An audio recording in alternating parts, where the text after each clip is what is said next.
Hello friends, welcome to EduACS, your education mentor. So friend, this is a very important session for all the NEET PG aspirants for your counseling activity.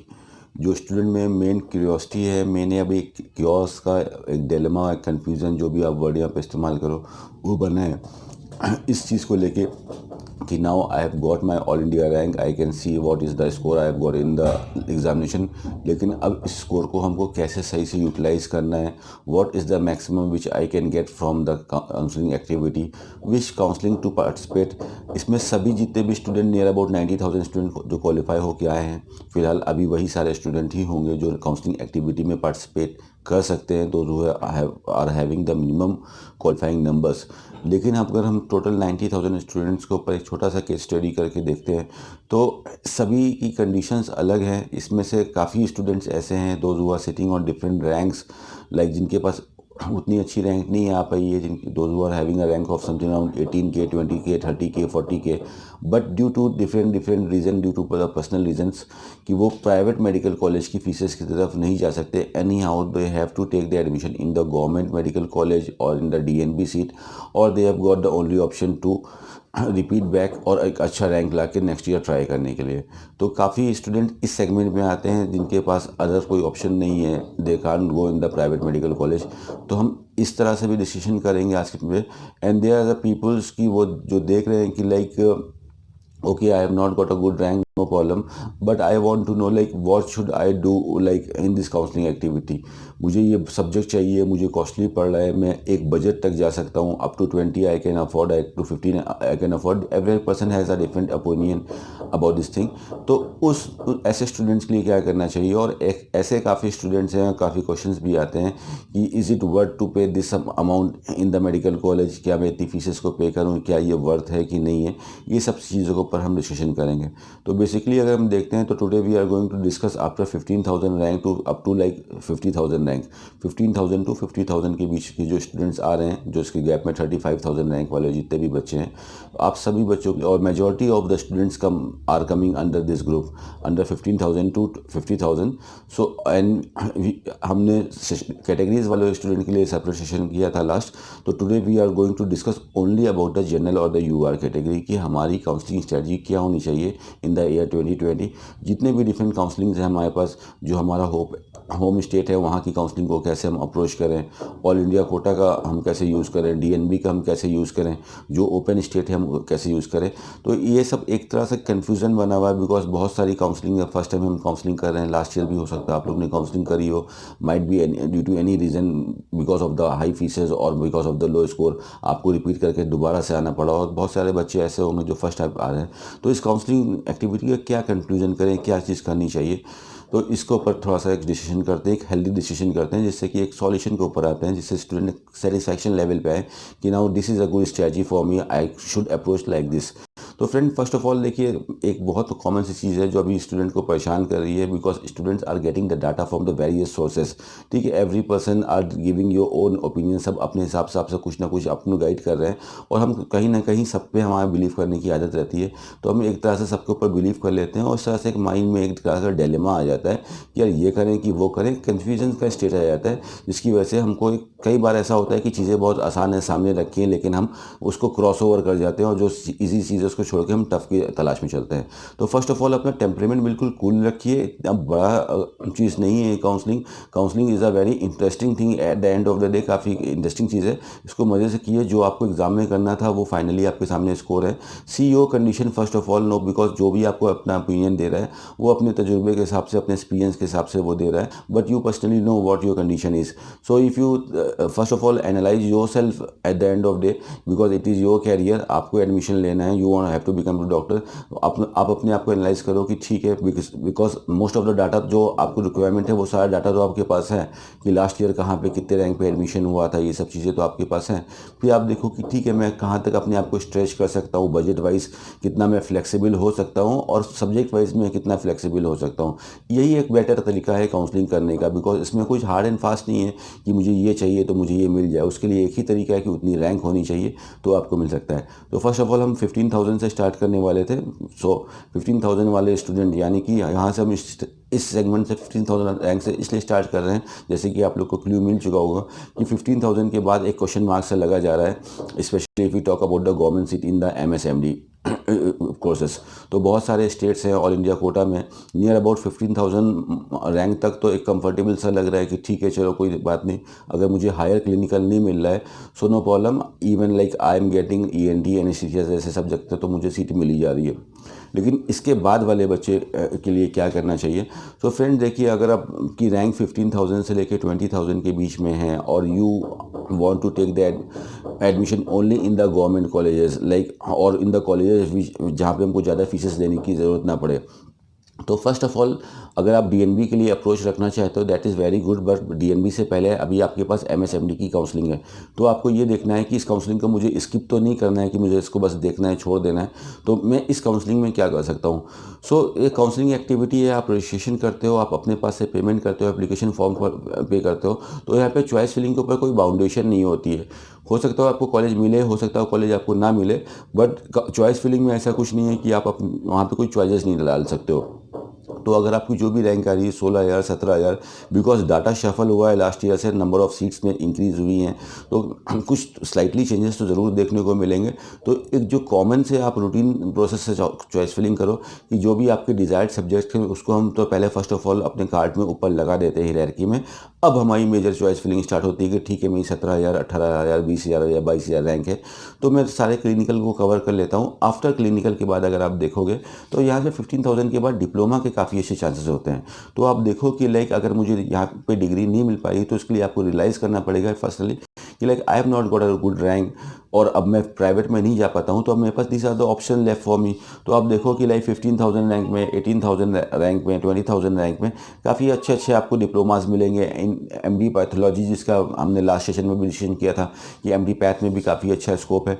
तो आप यहाँ तक पे seat लेके अपने आप को ट्राई कर सकते हो। फर्स्ट राउंड एक एक्सपेरिमेंट करने वाला राउंड होता है, specially in the case of all India Kota. ये हमने एक सीट ले ली, अब मुझे अगर सीट नहीं चाहिए ड्यू टू एनी रीज़न, मुझे सब्जेक्ट नहीं पसंद आ रहा है, कॉलेज नहीं पसंद आ रहा है, तो इस सीट को हम छोड़ सकते हैं, फॉरफिट कर सकते हैं, और उसके लिए मुझे कोई भी किसी भी टाइप की पेनल्टी नहीं लगती है। पेनल्टी का नॉर्म स्टार्ट होता है राउंड नंबर 2 में। तो थोड़ा बहुत एक्सपेरिमेंट कर लो आप लोग राउंड नंबर फर्स्ट में। फर्स्ट राउंड में अपनी सॉलिड जो MSMD की जो काउंसलिंग आपकी आ रही है ऑल इंडिया कोटा की, इसमें आप अपने रैंक के हिसाब से जहाँ तक आप फिल कर सकते हो वहाँ तक फिल करो। If you are having a rank of 40,000 and you are thinking कि लाइक अब मुझे तो प्राइवेट में जाना नहीं है, मुझे इसमें ही कुछ करना है, तो आप देखो कि 40,000 के हिसाब से आप चॉइस फिलिंग करो, और 40,000 के हिसाब से आप यहाँ पे सीट को उठाने की कोशिश करो कि मुझे 40,000 पे जो मिल रहा है मैं उस रैंक को लेने की कोशिश करूँ। तो उस तरह से आपको जो जहाँ पे जो नॉन क्लिनिकल सब्जेक्ट मिल रहे हैं 40,000 पे भी अगर आप देखते हो तो नियर अबाउट SPM आपको मिल जाएगा, काफ़ी अच्छा सब्जेक्ट है, फार्माकोलॉजी मिल जाएगी 50,000 रैंक तक। तो आप इसको लेके सेटिस्फाई कर सकते हो। उसके बाद अपनी ऑल इंडिया कोटा की, उसके बाद अपने स्टेट लेवल की काउंसलिंग पे आप जाओ राउंड नंबर 2 पे। आपके हाथ में एक सीट है, अब आप अपने स्टेट लेवल की काउंसलिंग कर रहे हो। स्टेट लेवल पे भी इसी सीक्वेंस से चलिए कि मैंने सारे क्लिनिकल के सब्जेक्ट्स को लगा लिया, after that I am adding my favourite non clinical subject in that. अब यहाँ पे आपने फाइनल अलॉटमेंट ले लिया। अब यहाँ पे क्या करना है, इस समय आपके हाथ में 2 सीटें हैं, एक ऑल इंडिया कोटा की है और एक हमारे स्टेट कोटा की है।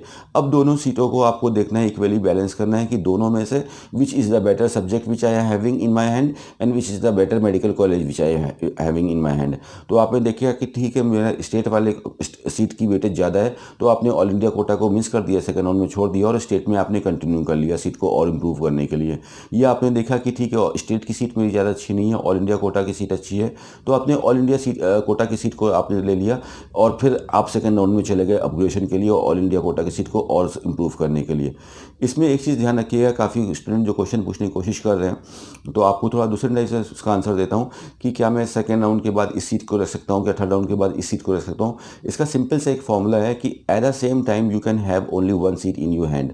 ठीक है, एक टाइम भी आप एक ही सीट को होल्ड कर सकते हो, उससे ज़्यादा सीटों को होल्ड नहीं कर सकते हो। राउंड नंबर फर्स्ट में ऑल इंडिया के 2 ही राउंड होते हैं, आप लोग को पता हो, तो राउंड नंबर फर्स्ट के बाद जब आप राउंड नंबर 2 पे जाओगे तो उस समय आपके पास बिल्कुल क्लियर कट कट हो जाना है कि अब मुझे ऑल इंडिया कोटा के साथ आगे बढ़ना है कि मुझे अपने स्टेट कोटा के साथ आगे बढ़ना है। आपको उसी समय पता चल जाएगा, because you will be having 2 seats in your hand at that time, so you can calculate which is the better platform for me to in order to carry my further activities here, कि मैं state की तरफ अच्छा मुझे दिख रहा है तो I should move for the state और else I should move for the all India quota. तो इस तरह से आप स्ट्रेटजी बना सकते हो। अब यहाँ पे बात आती है कि ठीक है मुझे यहाँ पे मिल रहा है मुझे, लेकिन डीएनबी भी तो अच्छा मिल सकता था। तो डीएनबी के भी बिल्कुल रूल्स क्लियर है कि अगर आपके पास कोई सीट होल्ड नहीं है तो आप एमएसएमडी में आ सकते हो। अब डीएनबी का भी कॉन्सेप्ट समझने की कोशिश की है माय डियर फ्रेंड्स। डीएनबी में जैसे कि काफ़ी अच्छा देखने को लग रहा है कि लास्ट ईयर जो डीएनबी की काउंसलिंग हुई है उसमें लास्ट राउंड स्पेशली जो मॉपअप राउंड का जो अलॉटमेंट है ऑफलाइन राउंड जो हुआ था उसमें काफ़ी लोअर रैंक तक अच्छे क्लिनिकल सब्जेक्ट मिले हैं। लेकिन जैसे हमने लास्ट सेशन में भी फ्रेंड्स हम इस पर डिस्कस किया था कि हमको अभी से ऑनलाइन राउंड तक ही अलॉटमेंट देखने हैं, सेकंड राउंड तक देखने हैं। तो आप देखो कि 20,000 22,000 तक भी काफ़ी अच्छे अच्छे सब्जेक्ट्स मिले हुए हैं डीएनबी के अंदर भी। अगर आप लोग देखते हो तो वहाँ से भी आप जाके जनरल सर्जरी मिलने की अच्छी चांस रहेगी 20,000 तक 22,000 तक आप जनरल सर्जरी ले सकते हो। प्लास्टिक सर्जरी काफ़ी अच्छा अट्रैक्टिव सब्जेक्ट है, प्लास्टिक सर्जरी आपको 20,000 से ऊपर रैंक तक मिल सकता है। ऑनलाइन राउंड की बात कर रहा हूँ मैं, मॉपअप राउंड तक अभी नहीं जा रहे हैं। मॉपअप राउंड की में चीज़ें और स्किट करेंगी। ईएनटी है, एनेस्थीसिया है, ऑप्थल है, रेडियोथेरेपी है, पैथोलॉजी है, तो ये काफ़ी अच्छा फ्लेक्सिबल आपको यहाँ पे भी मौका मिलेगा। तो यहाँ पे अगर आप सब्जेक्ट को इम्प्रूव करना चाहते हो तो आप इसको इम्प्रूव कर लो। तो एनी हाउ आपको ये चीज़ देख के चलनी है कि like due to any reason अगर मेरी रैंक जो भी आ रही है लाइक एक 30,000 के अंदर आ रही है तो आप डीएनबी को लेकर चलो। 30,000 के ऊपर की रैंक है तो डीएनबी को फिलहाल अभी आप छोड़ के चलो, डीएनबी से ज़्यादा उम्मीदें मत रखिएगा लास्ट ईयर के कंपैरिजन। कुछ सब्जेक्ट्स में अच्छे मिल सकते हैं लेकिन सब में दिखाई नहीं दे रहा है। तो आप ये लेके चलो कि एमएस राउंड एमडी की जो काउंसलिंग है उसमें हम स्टेट की भी काउंसलिंग करेंगे और अपने ऑल इंडिया कोटा की भी काउंसलिंग करेंगे। हम दोनों में बेटर कोशिश करेंगे कि हमको बेस्ट सीट मिल सकती है उसको एक होल्ड करें। उसके बाद फिर I am going to the DNB, फिर हम डीएनबी में देख लेते हैं कि ओके कि डीएनबी से अगर मुझे कुछ अच्छा सब्जेक्ट मिल गया तो फिर मैंने वाली सीट अपनी छोड़ दी जो मेरे पास अभी एमएस या एमडी की सीट है। इस तरह से guys you can go for the counseling activity if you are not able to pay the tuition fees of the private medical college and you are only willing to take the admission for the non-paid seat, especially in the like government medical college or in the DNB institutes. तो इन DNB hospital में अगर आप approach करना चाहते हो तो this will be the better way to approach for the counselling for all the students those who are having 15,000 plus rank and up to whatever rank you are having like 30,000 40,000 और even 50,000 है तो हमको ये पता चला है कि भाई हम डीएनबी में भी जाएंगे तो डीएनबी में भी मुझे नॉन क्लिनिकल नहीं मिलना है। तो उससे बेटर ये है कि हम कम से कम एमएसएमडी से नॉन क्लिनिकल लेकर चलते हैं तो हमको 3 साल तक एक कॉलेज का फ़ायदा मिलेगा, तो कुछ बेनिफिट हमको देखने को मिलेगा। तो इस तरह से आप अपनी काउंसलिंग को एक्टिवेट कर सकते लेके आगे बढ़ सकते हो। अब उन बच्चों के ऊपर बात आएंगे जो बच्चे हम दोनों के ऊपर लेके चल रहे हैं कि लाइक ओके ठीक है मुझे एक स्मार्ट काउंसलिंग करनी है, money is not a problem with me but I have to say see that whatever I am doing that is right. ठीक है, मुझे कहीं से कोई गलती ना कर दूँ। तो ये भी काफ़ी अच्छा सोचने का तरीका है। आप देखो जो आप गवर्नमेंट की काउंसलिंग करो इसी रैंक में करो कि अपने रैंक के वाइज आप अपने क्लिनिकल के सब्जेक्ट्स को डालो। उसके बाद अगर आपको लगता है कि नॉन क्लिनिकल में अगर मैं कुछ ले सकता हूँ, एसपीएम ले सकता हूँ, फार्माकोलॉजी ले सकता हूँ, फॉरेंसिक ले सकता हूँ, पैथोलॉजी ले सकता हूँ तो उसको डालूँ। अगर नहीं डालता हूँ तो नो प्रॉब्लम। तो फिर उस कंडीशन में आप पेड सीट की तरफ जा सकते हो, यानी कि उसमें पहला ऑप्शन आएगा आपके पास डी यूनिवर्सिटी का। ओपन स्टेट में सब स्टूडेंट को अपने हिसाब से पर्सनल बेनिफिट मिलता है अपने अपने स्टेट में। कैटेगरी बी के अंदर महाराष्ट्र के लिए अलग बेनिफिट आएगा आपका एंड आंध्रा, तेलंगाना, उत्तर प्रदेश सबको अलग अलग बेनिफिट मिलता रहता है। तो डीम पे अगर हम स्पेशली बात करते हैं तो डीम में आप लोग को जैसे लास्ट ईयर हमने लास्ट सेशन में भी एक आइडिया दिया था कि किस लेवल तक क्या मिल सकता है। तो एक थोड़ा सा स्कोर वाइज अलॉटमेंट देखते हैं लास्ट ईयर को तो एक आइडिया मिलेगा। जैसे कि हम डर्मेटोलॉजी का ऊपर देखते हैं जो लास्ट ईयर किस रैंक पे डीम में सीटें मिली थी। तो डर्मा की जो लास्ट ईयर जो डीम की जो फीस स्टार्ट हुई थी my dear friends, total as of now 42 deemed universities हैं इस साल। लास्ट ईयर आपकी काउंसलिंग के टाइम अराउंड 40 डी यूनिवर्सिटीज़ थी। तो आपकी जो डर्मा की जो पहली फ़ीस स्टार्ट हुई थी that the fees was 19,10,000 KMC में ये फ़ीस थी। तो ये पहली फ़ीस यहाँ से स्टार्ट ही हो रही है डर्मा की डी यूनिवर्सिटी के अंदर, यानी कि 15 लाख 16 लाख 17 लाख इस टाइप की कोई फ़ीस ही नहीं है। First fees is 19 lakh rupees. तो केएमसी की बात है तो आप लोग समझते हो कि डर्मा का कट ऑफ भी काफ़ी ऊपर गया था। मणिपाल के अंदर अगर हम देखते हैं तो अंडर 2500 के आसपास ही सीटें ख़त्म हो गई थी। एंड 19,1000 की सीट पे अगर आप देख रहे हो तो मैंगलोर के अंदर भी अंडर 4,000 सीट्स वहाँ पे फिनिश हो गई थी। उसके बाद रामाचंद्रा में 20 लाख रुपए की फ़ीस थी। तो 20 लाख की फ़ीस में भी अगर आप डरमा में अलॉटमेंट देखते हो तो 6 ईयर के अंदर सारा अलॉटमेंट खत्म हो गया था। इस तरह से आपका सीक्वेंस होता है। तो अगर हम देखते हैं कि किसी बच्चे के रैंक 10,000 आ रहा है, वो डरमा में सीट लेना चाहता है, तो क्या अप्रॉक्सीमेटली कॉस्ट ऑफ एजुकेशन लग सकता है हमारा डी यूनिवर्सिटी में। तो 10,000 की रैंक पे जो आपको लास्ट ईयर पहला कॉलेज अलॉट हुआ था, उसकी फ़ीस, ट्यूशन फ़ीस थी आपकी 25 लाख, और कॉलेज था आपका MGM औरंगाबाद। तो आपने देखा 10,000 की रैंक है और 25 लाख रुपए की ट्यूशन फीस हमको देनी पड़ रही है डरमा में, यही इसी लेवल के अंदर। इस तरह से आप ऊपर आप जाते जाते हो। 28 लाख का फीस था DY पूना, उसमें आपका अलॉटमेंट हुआ था नियर अबाउट 12,000 रैंक का। ये आपके स्लैब्स आ रहे हैं, यानी कि कितनी रैंक पे हमको कहाँ किस लेवल तक जाना है। रेडियो की बात करते हैं, रेडियो में 10,000 पे देखते हैं कहाँ पे अलॉटमेंट हुआ था। तो रेडियो में 10,000 पे अलॉटमेंट जो आपके पहले वो हुआ है, उसकी भी फीस आपकी 25 लाख रुपीज़ जा रही है, और कॉलेज है आपका यस 25 लाख रुपीज़ के आसपास आपकी जा रही है रेडियो के अंदर, और कॉलेज है आपका केली बेलगांव। इस तरह से आप लेके चलते हो। जनरल मेडिसिन में अगर आप लेके चलते हो, तो जनरल मेडिसिन में अगर आप देखते हो कि 10,000 रैंक आ रही है, तो 10,000 रैंक में आपके पास करीबन 22.5 से 23 लाख रुपीज़ तक का कॉलेज आपको मिल सकता है। अभी तक की जो केस स्टडी हम डिस्कस कर रहे हैं, this is based on the last to last year data. इस साल अगर कुछ रेवोल्यूशन होता है ट्यूशन फीसेस में, तो मैट्रिक्स बिल्कुल चेंज हो सकता है, बट फिलहाल अभी तक उसके लिए कोई इंट्यूशंस नहीं है, कोई नोटिफिकेशंस नहीं है। So we are discussing all the thing from the database of 2019 and 2018। तो इस हिसाब से अगर आप देखते हो कि किसी बच्चे की रैंक सपोज कर लो 20,000 है, he want to secure a seat in general medicine, तो किस लेवल तक हमारी, कहाँ तक हमको फीसेस देखनी पड़ सकती है। तो आप ये चीज़ देख के चलो कि जैसे हमने आपको लास्ट टाइम भी बताया था कि ऑल इंडिया कोटा से अपनी रैंक को माइनस करो, और आप डिफरेंस देखो कि कितनी रैंक आ रही है। बिकॉज हमसे ऊपर वाले जो बच्चे हैं वो, बट ऑब्वियस सी बात है, they will target for the low fees colleges at the same time. तो अगर हम इसमें इस हिसाब से देख के चल रहे हैं, तो हमने देखा कि लाइक जनरल मेडिसिन में अगर हम देख के चलते हैं कि हमारे पास 20,000 की रैंक है, तो 20,000 की रैंक पे आपको जो अलॉटमेंट मिलेगा, उसकी जो फीस जाएगी नियर अबाउट 28 लाख के आसपास फीस जा रही है। 30 लाख का अगर हमारी 30,000 का हमारा अगर स्कोर आ रहा है, तो 30,000 के स्कोर पे हमारा नियर अबाउट 30 लाख प्लस की फ़ीस जा रही है। तो इस हिसाब से आपकी ट्यूशन फीस वेरी कर रही है। आपकी रैंक और लैक्स बराबर रेशियो चल रहे हैं if you are talking about the above clinical branches. Above clinical branches में डर्मेटोलॉजी आ जाती है, हमारी रेडियो आ जाती है, हमारी जनरल मेडिसिन आ जाती है, पीडियाटिक्स आ जाती है, ऑर्थोपेडिक्स आ जाती है।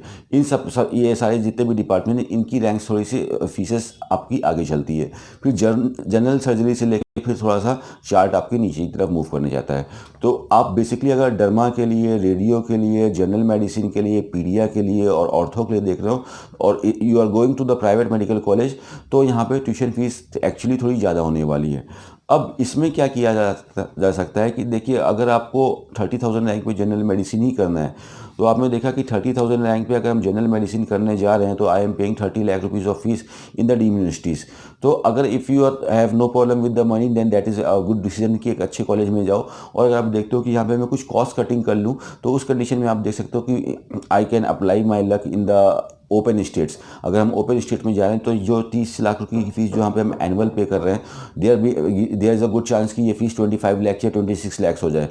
टेक्स एन एग्जाम्पल, अगर 26 लाख भी हो जाती है, तो यानी कि 4 लाख रुपए की हमको बचत मिल रही है एनुअल, यानी कि हमें टोटल यहाँ पे नियर अबाउट 12 लाख से 13 लाख की सेविंग कर ली। इस हिसाब से चीज़ें आपकी मोल्ड होने वाली हैं। तो जैसे कि आप लोग को पता है, आपने काफ़ी सेशंस देखे होंगे डिफरेंट काउंसलर के, कि getting a seat in the counselling is not a problem, but is all about the tuition fees my dear friends. So if you are even having a rank of 40,000, 45,000, 50,000, you can get all the desired subject which you want, but that the cost of the education is the major concern. तो अगर आप देख रहे हो कि like if I am having a 50,000 rank, और I am like मुझे general medicine के लिए 55 लाख रुपए की या 60 लाख की फीस पे करनी पड़ रही है, and I can pay up to 25 lakh rupees, तो इसमें समझदारी की बात यही है कि आपको देखना है कि ठीक है, up to 25 lakh rupees of fees which better clinical subject I can get, और उसके लिए हम क्या काउंसलिंग कर रहे हैं। हमको पहले नहीं पता चल सकता है कि हम क्या करना चाह रहे हैं। अगर आपको कोई आइडिया दे रहा है, तो आपको व्यू दे रहा है, he can not tell you the exact thing what is going to happen tomorrow. Every person can give you his opinion, his view that how you have to go for this counselling. Nobody exactly tell that how what is going to happen tomorrow. So आपको देखना है कि इस counselling को कितनी better तरीके से कर सकते हैं। This is something which a counsellor can tell you out. तो आप ये चीज़ देखो कि लाइक अगर if I am having for example rank of 45,000 और मैं जनरल मेडिसिन के लिए जा रहा हूँ, मेरा बजट थोड़ा सा ज़्यादा लग रहा है, तो ठीक है, मैं जो काउंसलिंग कर रहा हूँ उसमें मैंने ये डिसाइड कर लिया कि ठीक है, मैं जनरल मेडिसिन की काउंसलिंग करूँगा। जनरल मेडिसिन के लिए जो भी जहाँ तक मेरी पॉकेट अलाउ कर रही है वहाँ तक मैं उसकी चॉइस फिलिंग कर रहा हूँ। लेकिन अब इसके बाद अगर मुझे नहीं मिल पा रहा हो तो फिर मैं क्या करूँ? क्या मैं इस काउंसलिंग को छोड़ दूँ? नहीं, we don't have to give up from here. We have to add the other subjects in which is ever whatever the tuition fees are coming under our pocket, which is like जो हम bear कर सकते हैं। तो हमारा 30 लाख का maximum budget है तो हम वहाँ तक कर रहे हैं। उसमें अपने स्टाइफेंड को भी ऐड करके कोशिश करो कि like I am getting a stipend of like 15 lakh rupees, 16 lakh और 18 लाख रुपीज़, तो ये भी इसमें ऐड ऑन कर लेते तो मेरा टोटल पैकेज के आसपास आ रहा है कि नहीं आ पा रहा है। There were student, a lot of student were asking कि like is it worth to pay 40 lakh और 30 lakh rupees in the medical college in the deemed universities. तो देखिए, वर्क तो ये होता है कि लाइक ये एग्ज़ाम है, अगर आपके पास रैंक होती अच्छी तो बट ऑब्वियस सी बात है आपकी फीसेस कम होती। तो it is up to you finally if you are paying like 70-80 lakh or 1 crore rupees in the deemed universities or any private medical college for your education, so it is up to you। Worth उसकी आप ही निकाल सकते हो, ठीक है। Like हमको बाहर जैसे हम जा रहे हैं कुछ भी सामान खरीदते हैं तो like I can get a T shirt in 500 bucks also, I can get a T shirt in 5,000 bucks also, but it is up to you what I am making of that T shirt, ठीक है, कैसे मैं उसके ऊपर recall करता हूँ। तो आपके ऊपर डिपेंड करता है कि if you are investing like such a huge amount on your education, ठीक है। So at the end of day किसके लिए वो पैसा यूटिलाइज हो जाएगा? जो एक अच्छी साउंड नॉलेज के साथ बाहर निकलेगा। Truth is very simple my dear friends, ठीक है। कई बार ये लगता है कि ये तो मैं जानता हूँ, लेकिन सच यही है कि जब आप बाहर निकलोगे तो बहुत सारे बच्चे निकलेंगे आपके मेडिकल कॉलेज से, लेकिन which is having a better command on his subject, वो बच्चा बट ऑब्वियसली बात है फ्यूचर में ग्रो करेगा। सो अगर आपको ये चीज़ रियलाइज़ हो रही है कि I am paying a really heavy cost for my education, so what you can do from over there, आप यही चीज़ कर सकते हो कि ठीक है, आपको ये चीज़ हर टाइम रियलाइज़ होना चाहिए कि I paid a lot of amount over here, my mom and dad has paid a lot of amount here, तो मुझे इसको यूटिलाइज़ करना है। मुझे जितनी से ज़्यादा अच्छी कॉन्फिडेंट डेप्थ नॉलेज अपने सब्जेक्ट में लेके बाहर निकलता हूँ वो मेरे लिए ज़्यादा अच्छी रहेगी। और देखिए, आज का ट्रेंड ऐसा है कि लोग देखते हैं कौन एक डिफरेंट है दूसरे से, उसको लोग पसंद करते हैं। पहले टाइम में होता था कि like you have dead you MBBS, आप डॉक्टर हो, आपको फेम मिलता था। टाइम बदला, उसके आगे पोस्ट ग्रेजुएशन ऐड हुआ, MS MD के बाद लगता था, लेकिन आज आगे फर्दर एजुकेशन के लिए बच्चे जा रहे हैं। So if after finishing your PG आप आगे फेलोशिप के लिए जाते हो, ठीक है, you are going for the MCH programme, किसी स्पेशलाइजेशन चीज़ के लिए अंदर जा रहे हो, तो बट ऑब्वियसली बात है आपका जो सक्सेस रेट है वो टाइम के साथ आगे की तरफ ग्रो करता रहेगा, वो नीचे की तरफ स्लोप डाउन नहीं करेगा। तो ultimately at the end of the day you are the hero of yourself only. Everybody can like आपको एक इंफॉर्मेशन दे सकते हैं, एक रास्ता दिखा सकते हैं, लेकिन उस रास्ते पे चलने का काम आपका है। आपके रास्ते पे दूसरा चलेगा तो मंजिल उसको मिलेगी, जो चलेगा वो उसको मिलेगी। तो you have to approach the things, आपको चीज़ों को सॉर्ट आउट करना है। क्वेश्चंस हमारे पास बहुत सारे हैं लेकिन आंसर्स नहीं, इसलिए हम चीज़ों में घबरा जाते हैं।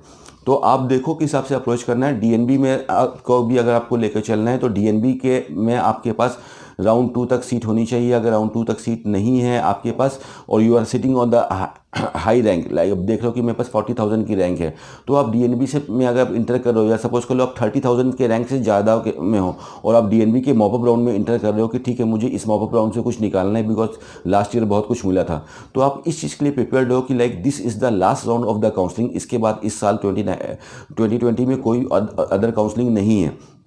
तो अगर मुझे क्लिनिकल सब्जेक्ट मिल जाता है तो वेरी गुड, बहुत अच्छी बात है, मेरा लक अच्छा है। लेकिन if in case I am not getting a clinical subject on my rank in the mop up round of DNB, तो उस कंडीशन में वहाँ पे जो भी अदर सब्जेक्ट्स अवेलेबल होंगे मुझे उनमें से कुछ लेना पड़ेगा अगर मुझे अपना ईयर बचाना है। अदरवाइज़ वापस मैं एजुकेशन के लिए वापस पढ़ाई करने के लिए जाता हूँ तो मैंने एटलीस्ट अपने 4 महीने वेस्ट कर दिए, फिर से मेरी रैंक ख़राब होने वाली। तो क्वेश्चन घुमा के नेक्स्ट ईयर भी यही आने वाला है कि अब क्या करूँ। तो नेक्स्ट ईयर अगर 2021 में आंसर ढूंढने से अच्छा कि 2020 में एक अच्छे कूल माइंड से आंसर ढूंढो कि क्या कर सकता हूँ, whether I have to compromise from here with my subjects, और जो भी सब्जेक्ट मिल रहा है फिर मैं उस सब्जेक्ट में अपना पूरा पोटेंशियल दूँ और उसमें मैं बेस्ट टू बेस्ट करके दिखाऊँ और आगे फिर इसमें कोई फेलोशिप करके मैं अपने आप को और इम्प्रूव करने की कोशिश करूँ। इस तरह से आपको इसमें एडजस्टमेंट करने होते हैं actually my dear friends. For those all the people जिनके साथ कोई ना कोई प्रॉब्लम है, चाहे ट्यूशन फीस की प्रॉब्लम है, चाहे रैंक की प्रॉब्लम है, और काउंसलिंग एक्टिविटी, हमारा एजुकेशन कल्चर आज की डेट में इस तरह से बना हुआ है कि like If you want to take the admission in the Medical College of India, you can take the admission in any of the Medical College of India, in top to top Medical College of India. No need to pay a higher education fees, but उसके लिए पहले मेहनत करनी पड़ती है, अच्छी rank लानी पड़ती है। और साथ में आपको पता है कि 1953 से सेल्फ फाइनेंस का भी सेक्टर हमारे इंडिया में इंट्रोड्यूस हो चुका था। तो अब जो बच्चों के पास अच्छी रैंक नहीं हो पाती है, वो अच्छी हायर फीसेस देख के कॉलेज तक पहुँच सकते हैं। So on the rank of 60,000, 70,000, even 80,000 plus also clinical branches will be available, but as you all know कि ट्यूशन फीस जैसे जैसे मेरी रैंक पीछे की तरफ मूव ऑन होती जाएगी, बढ़ती जाएगी। तो it's all about creating more options in the counselling. ये ज़रूरी नहीं है कि like I came here daily and give you the lectures about the counselling activity. It is up to you that how much you are getting from this counselling. अगर आपने सही से counselling कर ली, आपको अच्छा कॉलेज मिल सकता है। अगर आपने कहीं पे भी एक छोटी सी भी मिस्टेक कर दी, तो हो सकता है जो आपको मिल रहा हो वो छूट जाए, कुछ गलत चीज़ मिल जाए।